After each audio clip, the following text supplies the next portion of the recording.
Welcome back to another episode of the Recruitment Mentors podcast.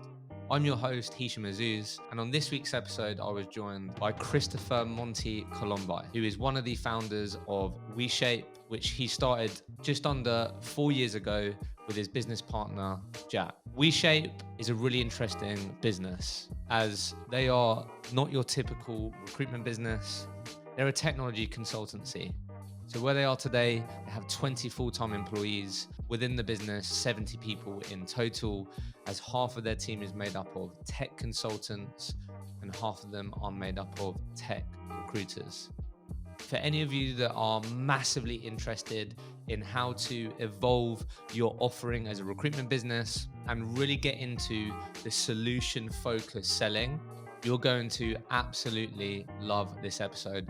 Chris really knows his stuff and really delivered, in my view, a masterclass on evolving your offering, maximizing existing relationships, and really becoming a true partner with the businesses that recruitment businesses are there to help and support. Enjoy the episode. Chris, welcome to the podcast. Thank you. Thanks for inviting me.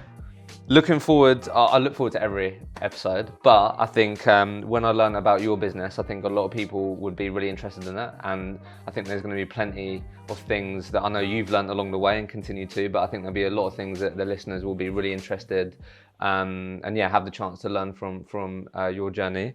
But I guess before I ask you the £1 million question, I want to sort of just frame it up for people listening in terms of like where you are today and sort of where you're on your journey. So as we were just saying, been in the industry for 8 years. Yep. Joined recruitment when you said you were 21. Correct. Yeah.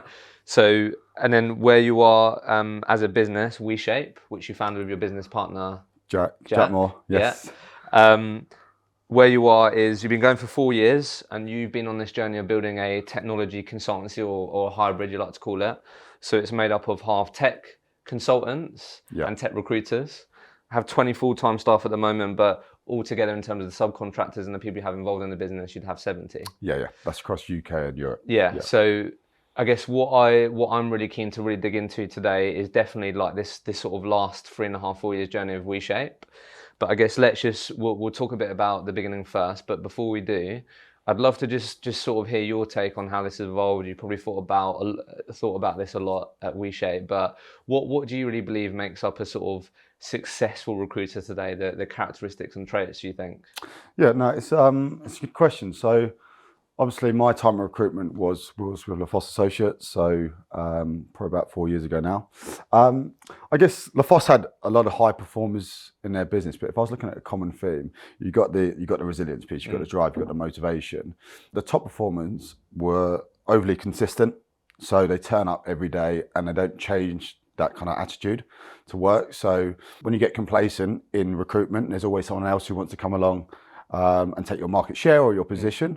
I think the other kind of mindset is their communication. So the way they influence and persuade people, and that's both ways, is if you look at like external facing, so a client's had you win over a new client and tap into a new market opportunity, but also internally is if you get the right people on your side, from operations to finance to maybe different work streams, so permanent contingent recruitment or contractor side, and you build that team and you kind of go to market together.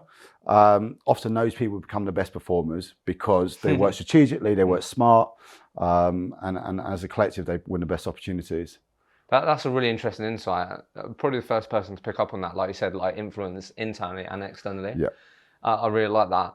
So I guess let's just go straight into it. So help me out with a bit of context. But from what I understood when we spoke, when you worked at LaFosse, you ended up sort of being part of a team and building a team where basically what you shared with me was, LaFosse had a big number of clients, circa 400, 300, whatever.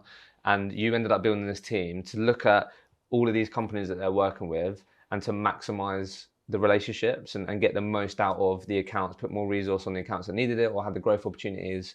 So was you always in that sort of role, or did you start as like a contract consultant? I don't know, just help me out with a bit of context, but that's not, I know where you ended up, isn't it? Yeah, so I actually joined under Dave Roberts. So Dave Roberts is now the Director of Future Proof and Digital Outcomes, which is their consulting unit.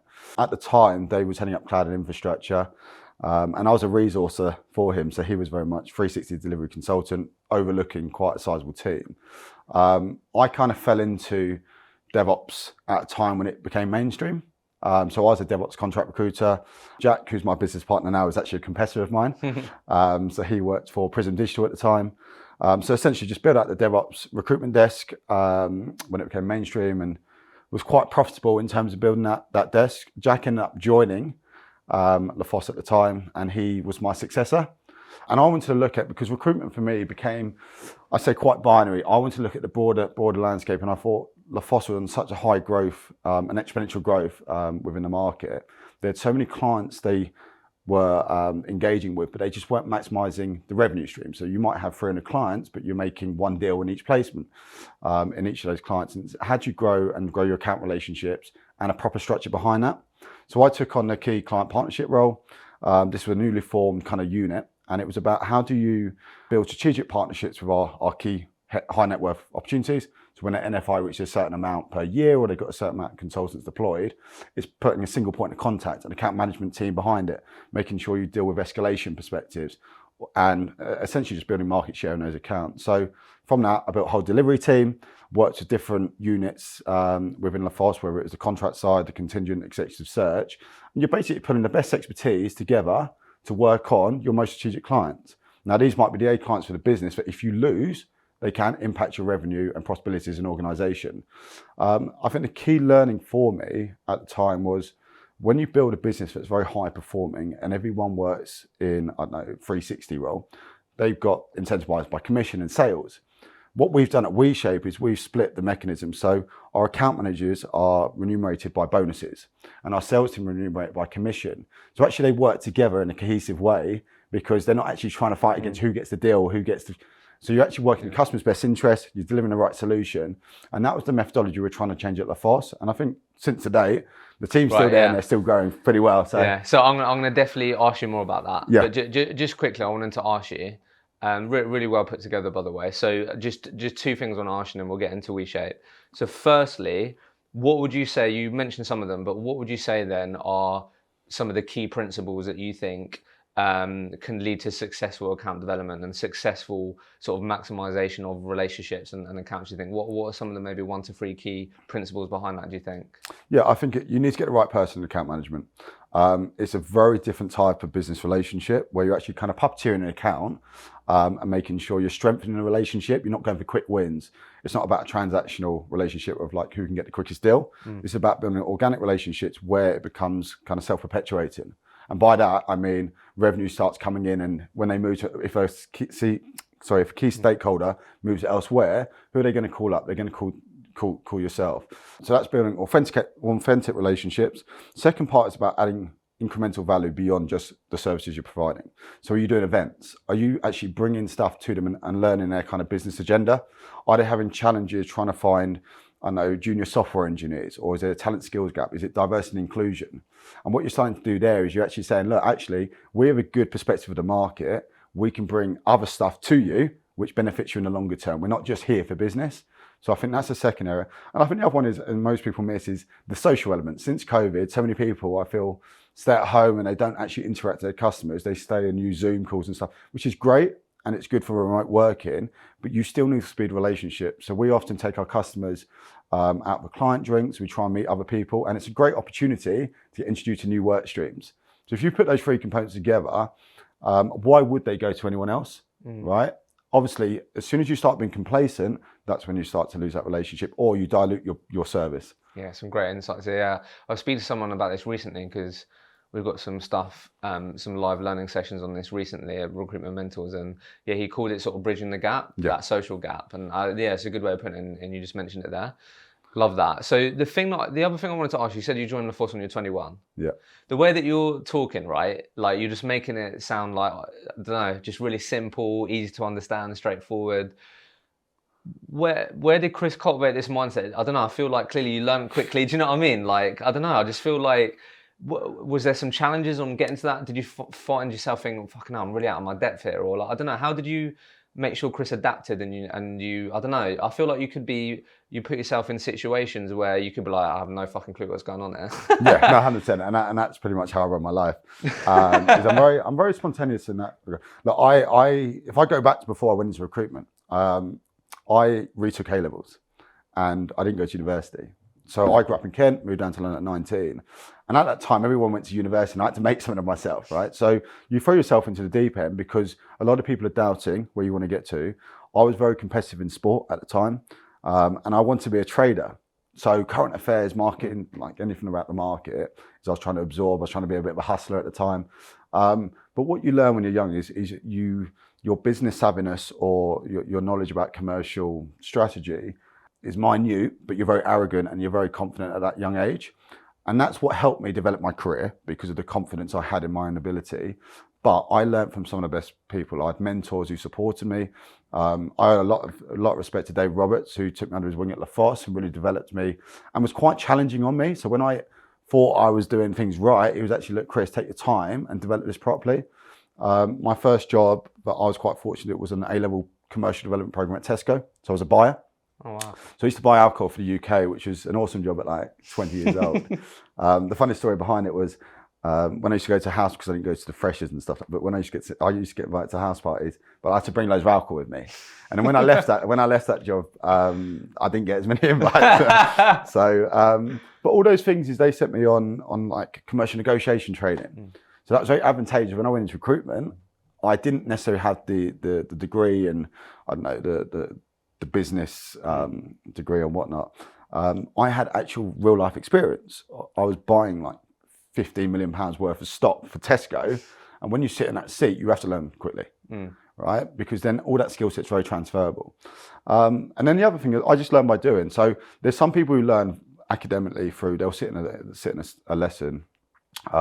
Someone teaches them something and they absorb it. I don't really learn that way. Mine is, if you put me into a scenario, over time, I'll make a mistake, but I'll learn very quickly not to make that same mistake again. And that's what's helped me kind of get to where I am now. No, I love that. So let's go into WeShape then. Let's unpack this journey, because I know there's been plenty of highs and lows, right? So I guess why don't we just start with, like, a lot of people when they start a recruitment business, and I'm sure you have plenty of friends within this as well, and you might have heard them say at one point, like, I want to do it differently. Like, I want to have a unique difference in the market, which I think obviously you guys generally have. So just, I guess, explain for us, to keep it really simple, when you say you're a hybrid of tech consultancy and recruitment business, like, let's just start there. Like, how would you describe WeShape? Yeah, so just from a kind of high level, so WeShape is a technology consultancy. We specialize in DevOps, software, data and cloud solutions. And that's anywhere from advisory, so whether it's organizational or technical advisory, implementation, so technical squads that go in to do product delivery, or on-demand consultants. So say its client needs a software engineer, we can service that through individuals. And then the last stream is kind of coaching and training. So especially around the DevOps processes, there's a lot of tooling, there's a lot of modernization, there's a lot of kind of different frameworks that businesses want to retain their existing talent, or they want to upskill and not become reliant on consultancy. So we coach them through that journey. The reason we're a hybrid is back during LaFosse, and anyone who kind of does contract recruitment, there's a legislation called IR35, and it was impacting the way that customers could engage subcontracted resource in the market, impacted the public sector initially and then moved into the private sector. And at the time, Jack and I, and to be fair, I give a lot of credit to Jack, as Jack identified, is if we were to blend our technical consultancy expertise, so best-in-class engineers in the market who could validate, design and architect solutions, with our skill set of augmenting teams, those two skill sets complement each other very nicely.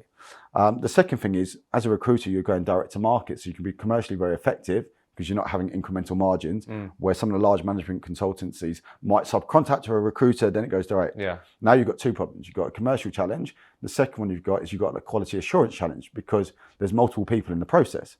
So we can mitigate that on our side. And the other one is we do everything. So we do statement of work.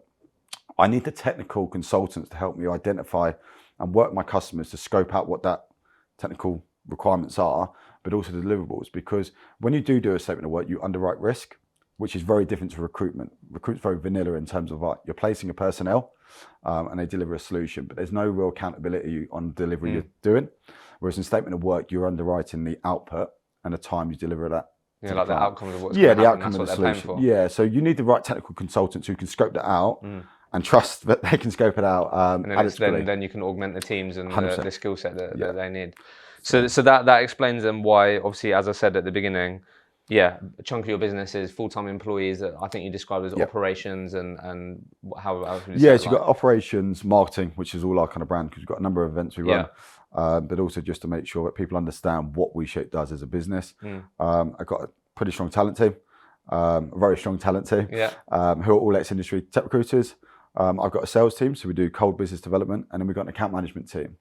And then obviously I've got our operations team, which look after like timesheets, our B Corp. So we recently became B Corp certified, which is a huge achievement. ISO certified, which is all about kind of our cybersecurity and measures we put in place to assure our customers we're doing things in the right governance. But then that's why, obviously, it'll explain why you have a number of people that are subcontractors that are consultants within that, right? Okay, so a couple of things here. There's loads that we can go into, like really keen to go into your journey in selling these types of solutions and all of that. But I guess let's just focus first on like the actual business journey. So this was the idea, this was the concept you said Jack wanted to. So started the business in 2019, year before, that being a year before COVID, right? So talk to me. A lot of people think about starting their own recruitment business, never actually take the leap for a number of reasons. I think a lot of people don't just quite have the confidence to back themselves to take that leap. Describe me that first year, mate. What went down in that first year? Because I know it was difficult. There was some highs and lows. There was a lot of highs and lows. What was the game plan for year one? So we wanted to. I think the first 6 months is we had an idea of we were very good at recruitment and contract recruitment, but we could take it to another level, which was this consultancy model. What you often find is when you do go to set up on your own, you think, even though I'm an A player and I'm doing very well, the brand doesn't always follow suit and your clients don't always follow suit. And obviously you've got non-competes in place. So you're pretty much starting from ground zero. So what we did is we went out to market. The first thing we had to get right was that shift away from recruitment. So when you're speaking to customers who typically knew you as recruiters, you've now got to tell them that you're no longer working on a margin, you're working on a rate card. These are the engagement models. You're turning down business when you actually need business because of cash flow. And Jack and I had pretty much self-invested all our money to build WeShape. So we didn't have any external funding at the time. Jack had just had a 1-year-old. Time, so he had far more responsibilities than me, who's just kind of roaming around London trying to make this work. How much runway did you give yourself then? We gave ourselves about a year, which goes very quickly, right? So I think we didn't, obviously no one knew or expected COVID to happen, and obviously the duration of how long lockdown happened. But one of the key notable things was WeShape used to be called Shape. Obviously, when you're building a business, you're focusing so much on business development and trying to generate new opportunities. The funny story was, it wasn't funny at the time, but there's an organisation from America who was building a presence in London. They're a security consultant, and we didn't know this at the time. Anyway, they come around to view offices, and we're based in Tower Bridge. And out of every office they could view in London and every room they could view in this shared office, they came to ours. And they've asked us what we've done, and obviously as young, kind of hungry salespeople, like we sell technology consultancy services, and we asked them what they did, and they told us they were a security consultancy called Shape as well. And obviously, me looking at the kind of intellectual property and our trademarks and stuff, they were like £1 billion company, and we got a trademark infringement. Wow! About 8 months into the business. So what does that actually mean? What that basically, you get a letter, but you've got to change your whole name, your whole brand, and everything, whilst you're trying to build a business and you've got limited capital to run with. So obviously we spoke to legal representatives, and that was actually the shift to WeShape, which, funny enough, we were called WeShape.io as our website, but we were always going out to market as Shape. Yeah.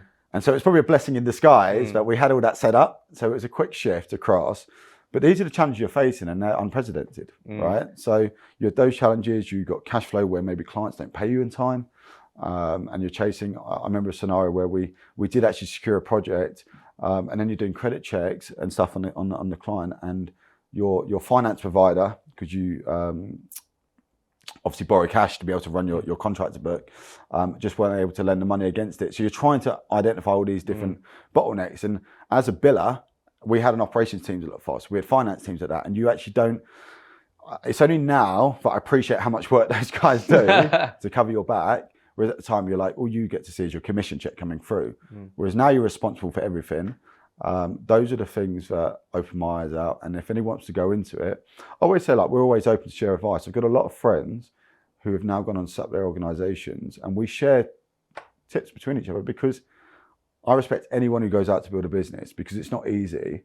But once you've done this multiple times, there's contacts, there's networks, and there's formulas that you can use to really kind of expedite that process. But it's usually not the sales side that's the problem. It's the back office and the operations and the stuff that you don't even think about, which can implode your business.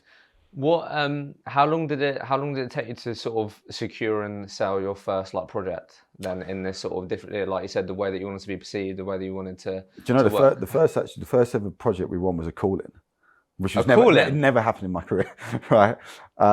We got a call in there, seen an advert we'd shared, and it was a CTO, and I thought it was a joke at the time, because I've never had someone call my desk phone, and I barely knew the number to the phone. It was about 2 months in, and it was an advisory piece of work, and so we kicked off with that engagement.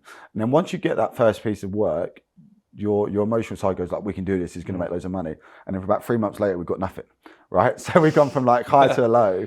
And then you start doubting yourself, right? You're like, well, I was a high performer before, I was doing all this really well. Why is it not coming through? Everyone in the market has a perception that you're smashing it, right? No one I know ever shares the bad side of any business. They're always, because you're trying to paint this image of, look, we're moving forward. But this is the hardest part. It's about being mentally strong and having a team around you that support that growth. So I always say, have a close circle of friends, keep your business very close at that earlier stages, because you need people who can really motivate you and be that support, because it's pretty tough. And then about a year in, we're very close to the end of our runway. We secured a project. So we knew we could do it, and we turned that project around rapidly. I think we turned it around in 2 days, delivered it, and that was the kind of pivotal catalyst to it. So it just came very close to being like, fucking hell, Jack, we might have to get employed. It was I don't know how that close, but no, it was close. I didn't have much money left in the savings. Yeah, let's just say that much. Because I sold everything I've got, and I was trying to make it work. Yeah. But my ego was getting the better of me, but I had to succeed. And that's, to be honest, where me and Jack work best. All respect to Jack, is when it gets hard, is we do look at each other, and we make sure we're supporting each other. We know each other very well in that way. So it's about driving each other forward, knowing when someone is feeling the pressure, and instead of kind of consoling that, it's about, right, we've got to turn this around, because we owe a lot of people, and obviously a lot of people are looking up to us now, and you've got to have that mindset if you want to succeed, because it's too easy to give up sometimes. But not necessarily is you also have that fail fast mentality. If something is not working, you need to cut it quickly, because you can waste a lot of time, and time's the most important part. Like, money can come in, you can get more money, right? But if you're wasting time on something and chasing that kind of golden ticket, and it's not providing a return on investment, you need to pivot quickly. Do you think you could have survived that first year without Jack? No. I think, well, the thing is we've already looked at each other, is we complement each other really well. Right, I'm very focused on strategy and building business. Jack is amazing at sales, networking. He's built some very successful event brands, right? And one of the most likable people you'll meet, right? So between us, you put us in a room.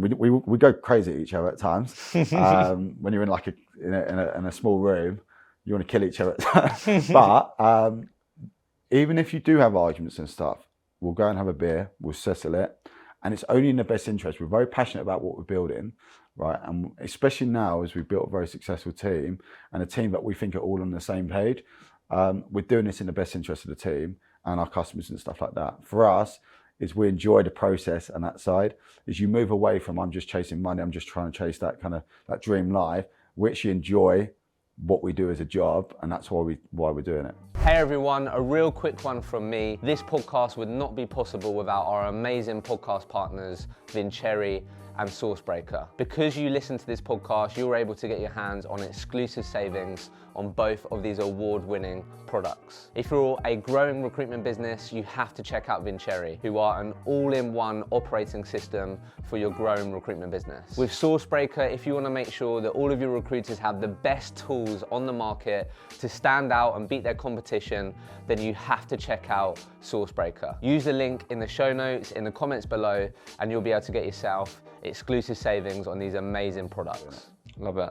And then I know you shared with me obviously, and it sort of made sense with the way that you described it, but like you said, at the end of that first year, you probably at the end of that first year, you, like you said, like really appreciated what the operations and whatever you want to call it, Yeah. back office did. So then you hired Pat, right? Yeah, so I was having to do a lot of the operations, and my operations is not Pat's level of operations. So when you say doing the operations, like what So does that it'd mean? be like credit chasing down debt, or it could be writing invoices, Right, or okay. VAT submissions, or reconciliations, because you're learning, and it's a really good trick because a lot of people outsource that right away.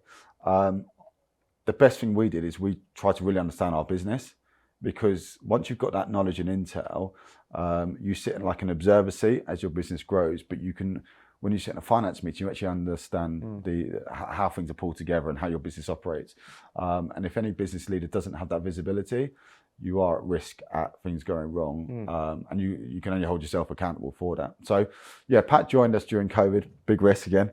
I used to work with Pat, and Pat was also at ex-LaFosse.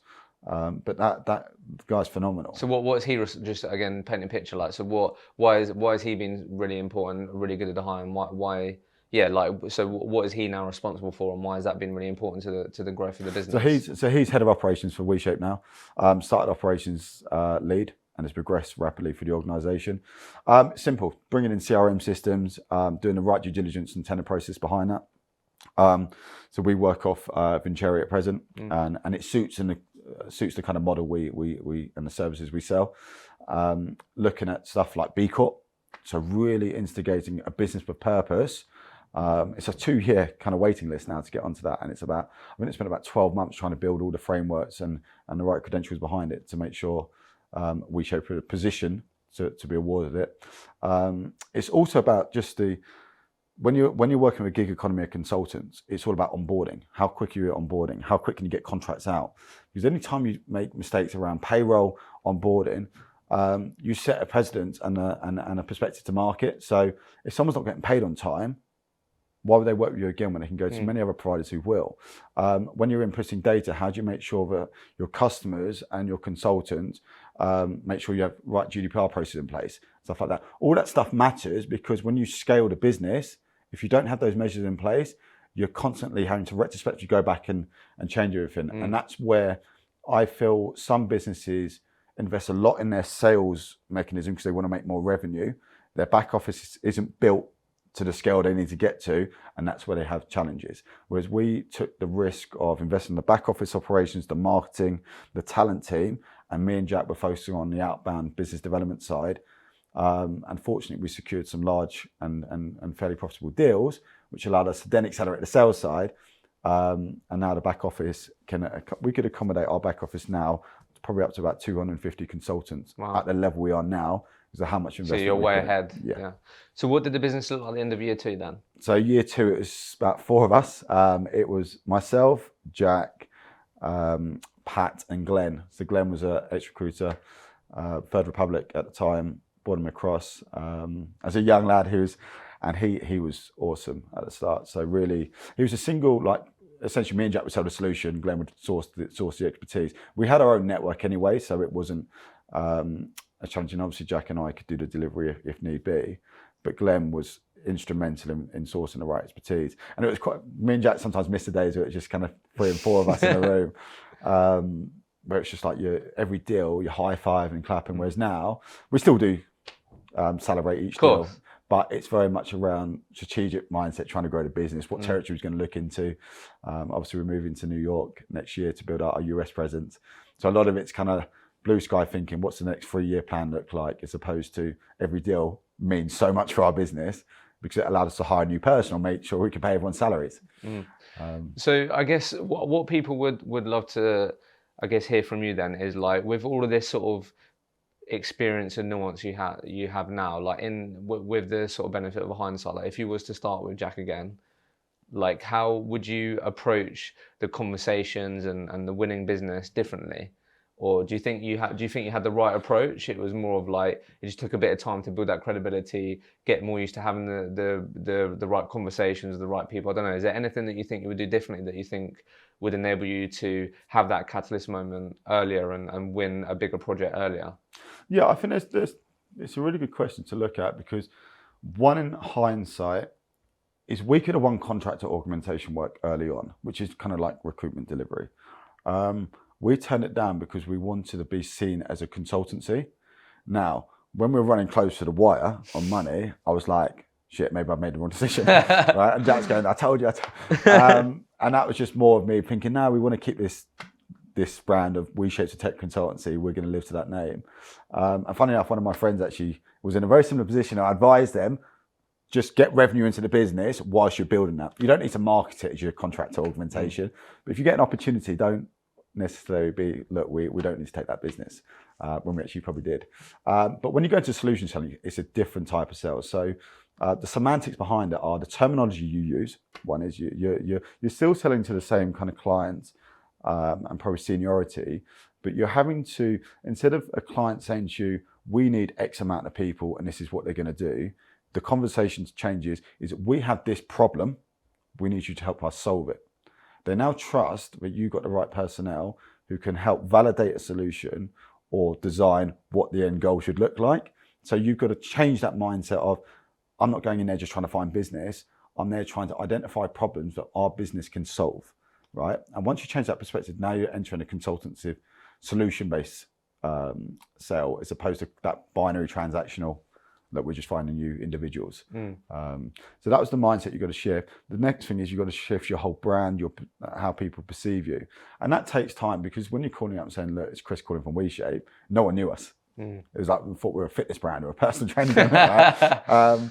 But over time, that's now become a bit more prevalent. We won Best DevOps Consulting Firm. So the noise is getting out there, hopefully in the right way.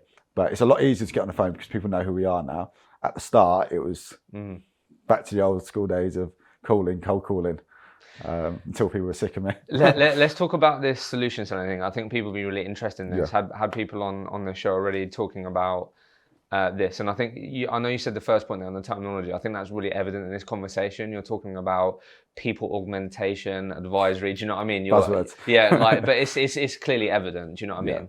So I think, like you were saying, that the mindset is different, and you said you're trying to understand what the problem is, and then you're then talking about solutions or trying to validate that problem and where it can go.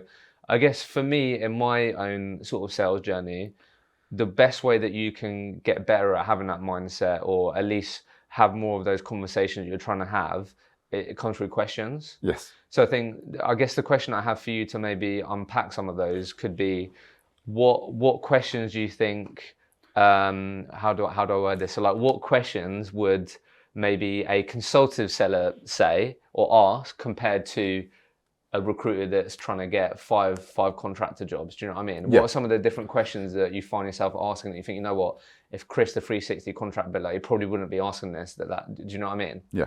And don't get me wrong, right? Any contract and 360 biller, and some of the people I worked with would be amazing at consultative sales because you still need to have that proactive approach. If you look at the consultancy market, a lot of it's built off partnership mechanisms. So they might be partners with an ex-cloud provider. And so they get referrals introduced to say, look, enter this RFP. But then it's quite competitive. So it's probably similar to going against on an RPO type model. And you've got a multitude of different agencies trying to compete for the same work. The difference in terms of what sort of questions you ask, first and foremost, you need to understand what that business does from a technology perspective, and what is their kind of key kind of priorities for the year. So whether it's expansion into new territories, whether it's we're going for a cloud in my markets, whether they're going for a cloud migration, data migration, have they used vendor partners before, right, and maybe been burnt by consultancies that haven't delivered against the solution that they promised, right? So you're trying to unpick different areas. And we commercially scorecard organizations in a way that we're trying to identify, is there an opportunity there? And can WeShape really add value? Because if I can't add value, then it's a better place that someone else can support them. And that comes down to, what's their budget look like? Are they looking to work with UK-based personnel or onshore resource? Or are they used to using system integrators? System integrator is your large tier consultancy, maybe using offshore resources. The next one is it quality that they're looking for? Is it around speed of deployment? So look, if they don't deliver X solution by this time, it becomes a real business problem, right? So we're trying to identify those different criteria. And once you've got that, you can bring the right expertise onto the call. So I have individual consultants on our team who are very kind of business facing, but have that technical competency to be able to articulate to a senior stakeholder, if you deliver this tech, it will allow to solve this business problem, right? So I need to get the right skill set on the call, and I give them an overview or a holistic overview of, look, this is what they're trying to solve, and then I let them do the technical dialogue to secure the business. And that might be like referencing case studies we've done elsewhere. It might be leveraging things we do in the market. So sort of questions I would go back to asking a customer would be, what's your biggest business priorities this year? How do you look to engage with consultancies? If you have got, I don't know, they might have suppliers in place at the moment. If they're not delivering at the moment, when does it become a problem? And this is when we talk about business critical selling, right? And how do you leverage your assets that you've got to secure that? Because at the end of the day, they have so many people calling them saying they've got the best CRM, they've got the best expertise in the market, they've got the best meetups, right? Everyone's doing that in the market at the moment. It's more about what do you offer that no one else can, right? And that could be speed of deployment, right? That could be like, we've done work at X, Y, and Z, which are financial services, very similar, and we can come in and educate your team, right? It could be that they want to build a permanent team in a longer term, so we're going to deploy an interim solution, but we have an academy that can help you build your permanent team, and we can solve that. So you've got to look at how do you add incremental services beyond just the vanilla product. I think that's going to be interesting for a lot of people. Yeah. And look, there's so many good people, and I'm a plug Recruitment Mentors. But I've watched some, and everyone's got their different approach, right? I've got ways that have worked for us, and we're constantly learning. As I said, is as soon as you become complacent, you think you've got all the answers, you'll get beaten. Right? Back in the day, meetups used to be the go-to thing. Now it's podcasts. Now a lot of people are entering into the podcast, and some are really good and got huge audiences, but they're not, and some aren't consistent. So you see one or two and they just don't continue them. Now people are entering into kind of leadership, like we've got London Tech Leaders, and people are entering in that because you've got the right decision makers there. Now people are setting up academies and tech pathways, similar to us, because it's about the skills, diversity, and inclusion, and focusing on that kind of mandate for a business. So you've always got to be looking at the market and how do you build a competitive edge. And as soon as you stop doing that, then you'll be beaten. Yeah. So you just mentioned it there. Obviously, I think that's when if I'm honest, my first perception of you guys was like clearly, forward thinking, doing things differently. So like the event videos, I think I remember seeing your like website just dedicated to like your community, and I thought, oh wow, this is really fucking cool.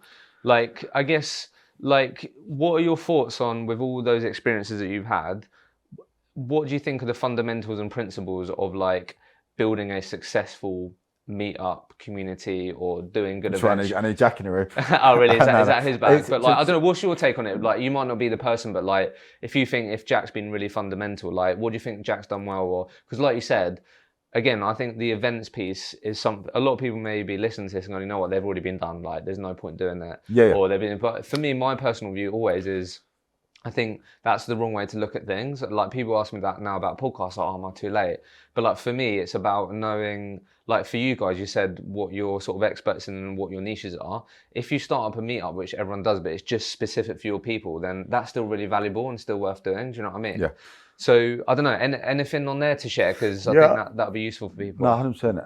And to be honest, you've probably got just as much expertise in this field as we do. We've got quite a number of successful events, and the key thing that made them successful is I feel like a lot of people say, oh, I want to go and do the next shiny thing, which is a meetup group or a podcast. And they put together a generic formula, which is, we'll get some speakers that we've been speaking to, they'll get a venue and they'll bring in attendance. What they fail to do is they don't ask the market what they want to hear. Right? So people go into the perspective is, oh, I think this is the right thing, I will do it. What we do is we go out and we say, look, we've got a cybersecurity event at London Tech Leaders in November. And the way we built that theme and an agenda behind it was we went out to the leadership and we said, look, what do you want to see in the market and what is the biggest priority for you right now? And what comes up? Cybersecurity. So we steer our conversation towards that, because now you've got demand, right? Then you start to ask, like, who would you love to hear from? So instead of you just finding a speaker that you think is good, right? Because some or you might go for the bigger brand names, but they might not necessarily be the most technically advanced. They might be very good organizations and businesses, but from a technology perspective, does the person and individual there bring that kind of visibility of what others can learn from, right? Have they been through those kind of war stories? And that's what we try and look for, is engaging speakers. People are very good and are willing to share, because the other thing is some organizations can't share too much intel, right? But when you hear about news stories of, I don't know, we had Rodrigo from Facebook, or Meta at the moment, talking about when Facebook and WhatsApp and the whole ecosystem and supply chain went down. Yeah, I remember that. We talked about the incident management side and what was going on in the world at Facebook at that time. And when you hear stories like that, that's engaging because everyone wants to know. Big brand name. And so we try and look at those areas. So one is go out to your market, especially if you're an SME in a respective vertical. So if you will look after infrastructure, if you look after mobile, if you look after data, find a company that is willing to get behind what you're doing. Get speakers that you feel are engaging. Don't always necessarily leverage it for business, right? It's always a good tool for business because you're bringing the right consultants and you're saying, look, this is my network and this is what we're building. We're a brand. I'm an SME in my brand and I know what I'm doing. And this is how I build that kind of ecosystem.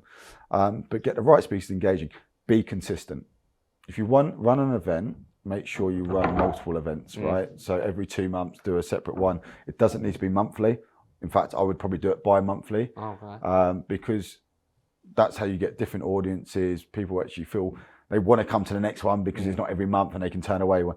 And then once you build it, don't expect it to be 100 people at the first event either, right? That's another thing people do, I've seen in the market, is people want to win every time they do something, right? And if it's 20 people turn up, they think it's a failure. These take time. London DevOps Chat's been running for about 8-9 years now. That's why it gets the audience sizes you see. London Tech Leaders went from like 100 people at our first event, which was quite fortunate, but we really pushed it hard. Then during COVID, it went down to like 20 to 30, and it's now started to pick back up, right? We could have easily given up at that time. Been like, is it working? But we stuck to it because we knew it was the right thing to do, and we saw what we were building. And then, as you said, we turned it into a content-led business. So we didn't just run the events. We built LondonTechLeaders.io. We then went out to market and got contributing authors. So people who wanted to share blogs in their LinkedIn stream, most recruiters I know have like 20,000 connections now. So you've got a huge tool, but if you can then share and repost what they're doing, suddenly you're given a platform. That's what other people can't offer. So when you build up your thing, look at the bigger picture. How do you get contributing authors? How do you get people sharing blogs and articles? Because then you can redirect your clients and say, look, I've got this channel that's generating all this intel. It's free resources for my market. And this is why we're the best at what we do.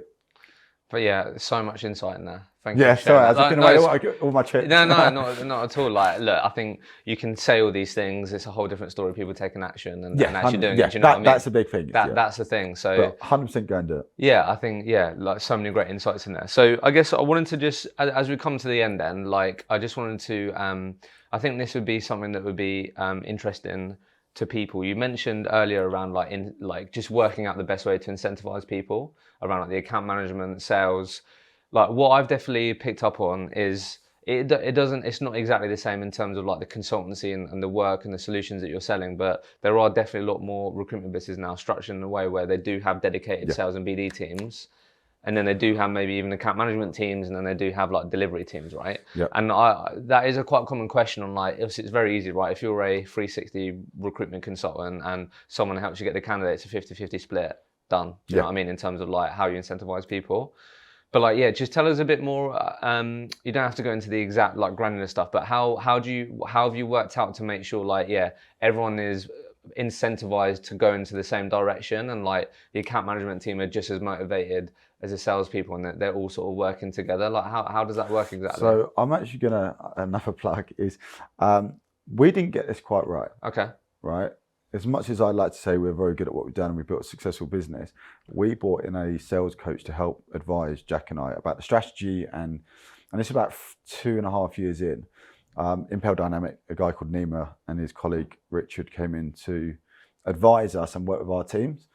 And he actually picked up on something, which was when you're incentivizing your quarterly targets, your incentive bonus, because if we do an incentive, we do it across the group. It's not like the sales team get to go to lunch club or an incentive. It's everyone contributes together and we're working towards that big, hairy, audacious goal or whatever it could be.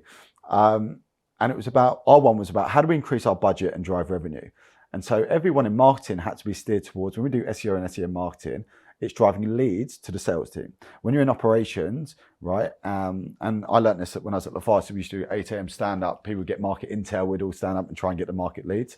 So our operations team the night before will gather market leads that we could think beneficial, so X company is growing their tech team, or they just raised X amount of funding, and they'd share that through to our sales team. So now they've got different lead generation tools. The talent team are sending through consultants who we think could be very advantageous to projects we're delivering.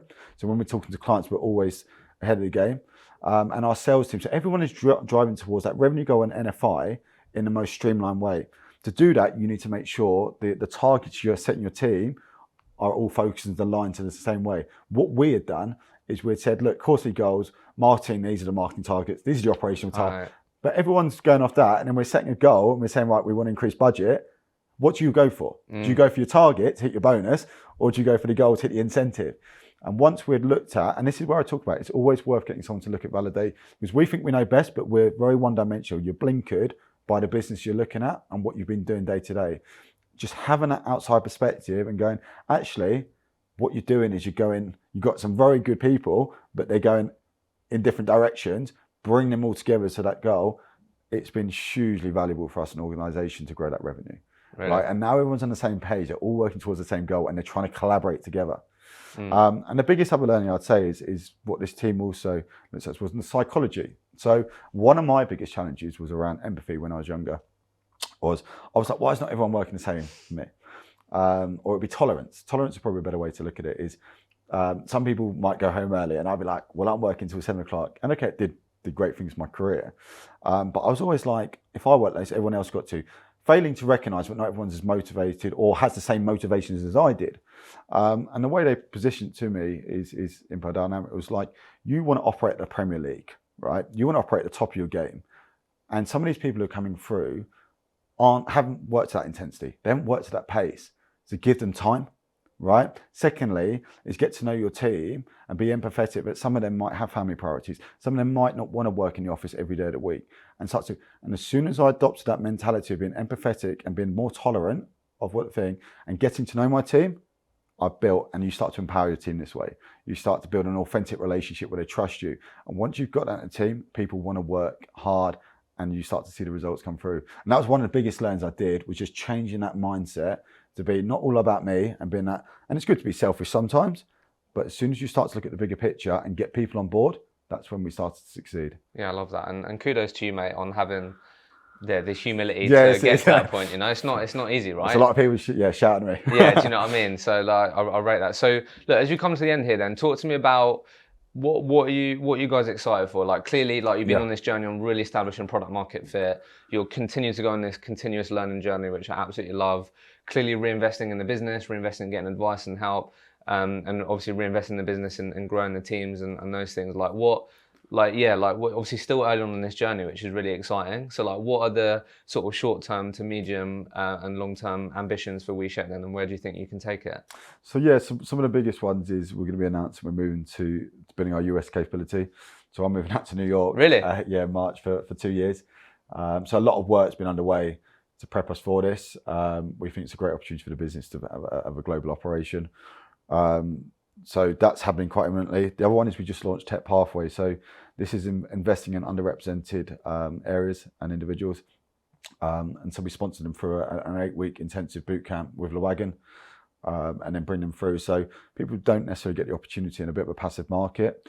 We've seen and unfortunately, it's not a commercial vehicle for us. This is the right thing for us to do.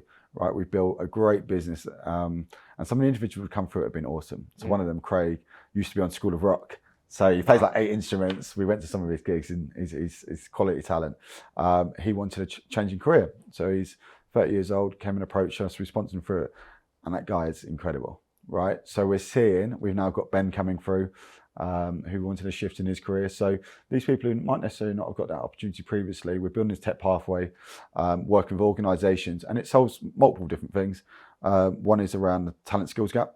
The second one is, as I mentioned before, diversity and inclusion is a very topical agenda for most organisations, and it's how to really solve that, because I feel like there's a lot of talk and activity in the market, but not a lot of action. Yeah. And so we're trying to really instigate that in, whether it's the events we run and vocalise that, but actually do it ourselves. So that's a big project for us at the moment. And the other one is just building our capability in the UK, right? So we've got some amazing people coming through the organisation. We've just hired another wave of talent to join us. We want to be number one. Want to be number one? Number one technology for DevOps, software, data and cloud. right? We're a challenger brand. I feel like we've got a clear pathway in terms of some of our biggest competitors who are awesome at what they do. Some have been acquired recently, and it gives us that opportunity. Look, we don't have any external investors into the business, so we can set that direction, and we can be quite flexible in our approach. So it's an exciting journey.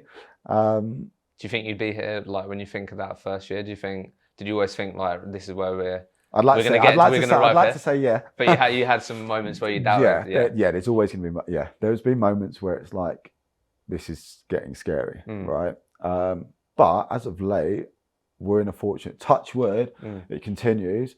As I said, it's just not being complacent. It's looking at the bigger picture, getting the right people in place, giving autonomy to my team. I've got a great team, but if you micromanage, you lose good people. Well, it sounds like they managed to get you out of the office, mate. And maybe they're probably loving it. Chris to New York. I just get the new swag, t-shirts in the office, and it keeps them happy. No, look, Chris, I think, cool. Kudos to you and Jack and like this journey you've been on. Like, I'm sure, like you said, there's been plenty of wobblies, plenty of challenges, but clearly you've had a real commitment to learning, failing forward, reinvesting in yourselves, and like you said, not getting complacent. I think that's 100%. And it's having fun along the way, right? Is going to work is most of your life, right? Or setting up a business, and you sacrifice a lot to do it. But I love what I do. I love the team, and it's fun, right? We're not just work. We go out, we celebrate, we have drinks, we go to Christmas parties and stuff. We fly out to Malaga to meet our clients. So there are elements of like, this is enjoyable. But obviously at the end of the day, you do sacrifice a lot to do it. And I'll say at the end is if there is anyone who wants advice how to do it or wants to take that leap, just need some word of encouragement, always drop me a message on LinkedIn. I love that, Chris. Thank you, mate. Cheers for letting me on it. Cheers. Thank you so much for listening to the episode. I hope you enjoyed it and got value from the conversation. If you did enjoy it, please don't forget to like, share and subscribe, and we'll see you in the next episode.